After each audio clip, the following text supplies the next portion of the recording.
Baiklah, kita akan bahas mengenai yang namanya unsur senyawa campuran ya. Kita bahas satu persatu dulu mengenai unsur. Namun terlebih dahulu kita harus mengenal bahwa di dalam kehidupan kita sehari-hari terdapat sekali berbagai macam benda. Benda ini terdiri dari zat yang berbeda-beda. Nah, zat itu ada yang dikenal dengan zat tunggal ya. Itu berupa unsur dan senyawa. Kemudian ada lagi zat yang dikenal dengan zat campuran. Nah, dalam hal ini yang namanya zat tunggal yang berupa unsur itu antara lain Ibu kasih contoh ya, itu ada yang kita kenal dengan yang namanya besi, emas, perak, tembaga.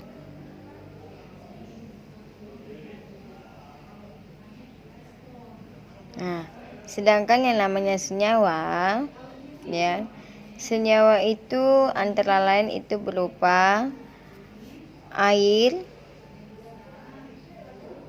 garam, gula. Ini contoh-contohnya. Nah, Ibu jelaskan kembali ya, bahwa zat ya itu terdiri dari dua, ada zat tunggal, ada yang dikenal dengan campuran. Zat tunggal itu antara lain itu berupa unsur dan senyawa. Contoh daripada unsur itu ada besi, emas, perak, tembaga. Sedangkan yang namanya senyawa itu antara lain adalah berupa air, garam, dan juga gula. Nah, itu mengenai yang namanya zat. Sekarang kita masuk dalam materi unsur. Kita akan bahas yaitu mengenai yang namanya unsur. Apa sih unsur itu? Nah, sebelum kita tahu apa unsur itu ya, Ibu akan menjelaskan satu contoh ya. Kita kenal yang namanya air. Air itu sangat penting sekali dalam kehidupan kita sehari-hari. Nah, dalam hal ini yang namanya air itu dia terdiri dari dua zat ya. Air itu terdiri dari dua macam zat. Nah, apa saja? Ada yang ingat? Yang pertama ada hidrogen ya. Hidrogen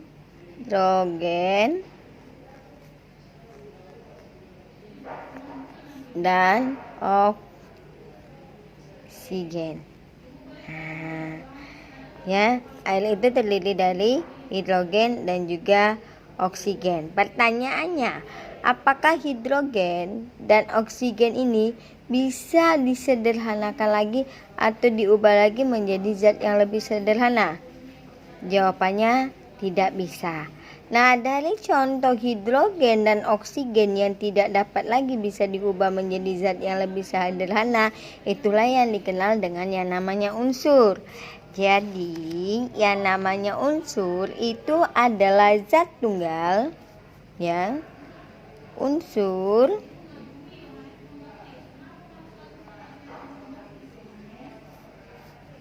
adalah zat tunggal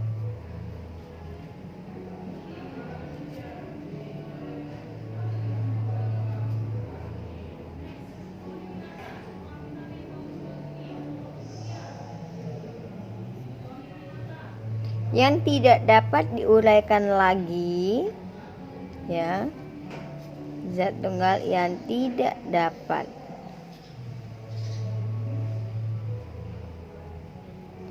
diuraikan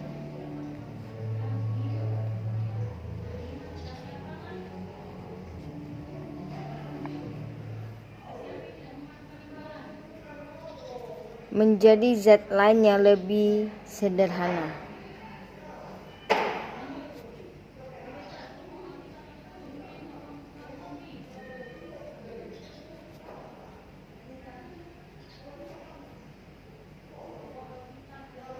Menjadi zat lain yang lebih sederhana.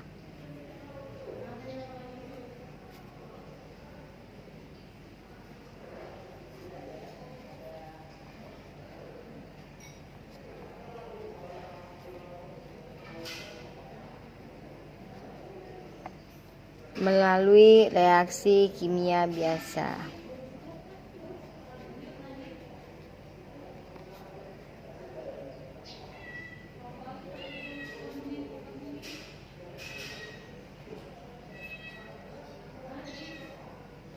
Nah, ya. Jadi, unsur adalah zat tunggal yang tidak dapat diuraikan lagi menjadi zat lain yang lebih sederhana melalui reaksi kimia biasa.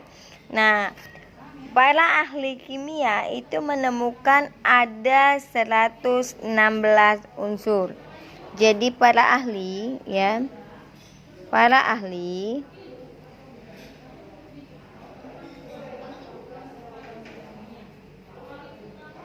itu menemukan 116 unsur,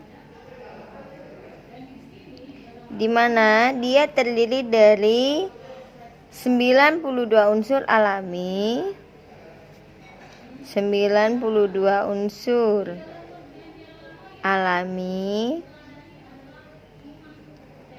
dan 24 unsur buatan. Nah, ya. Jadi para ahli dulunya itu menemukan ada 116 unsur yang terdiri dari 92 unsur alami dan 24 unsur buatan. Apa bedanya yang alami dengan buatan? Yang namanya alami itu adalah unsur yang terdapat di alam. Dia sudah terdapat di alam secara langsung, ya.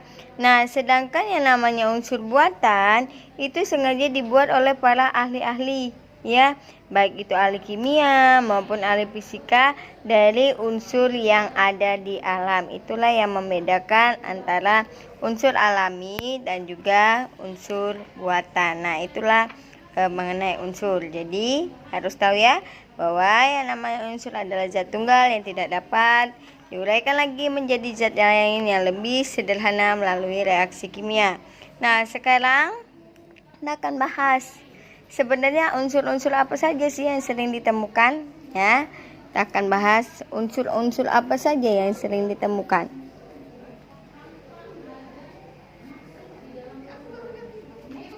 Unsur-unsur yang sering ditemukan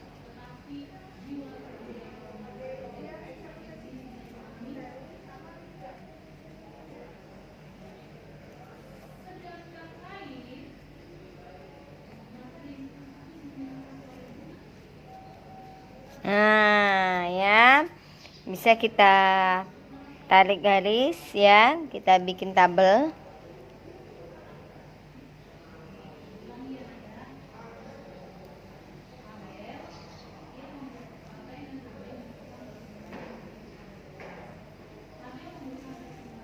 Nah, bisa tarik garis.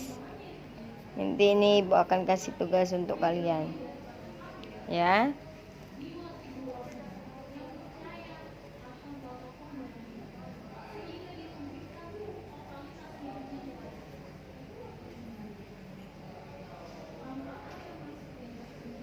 Nah, ya.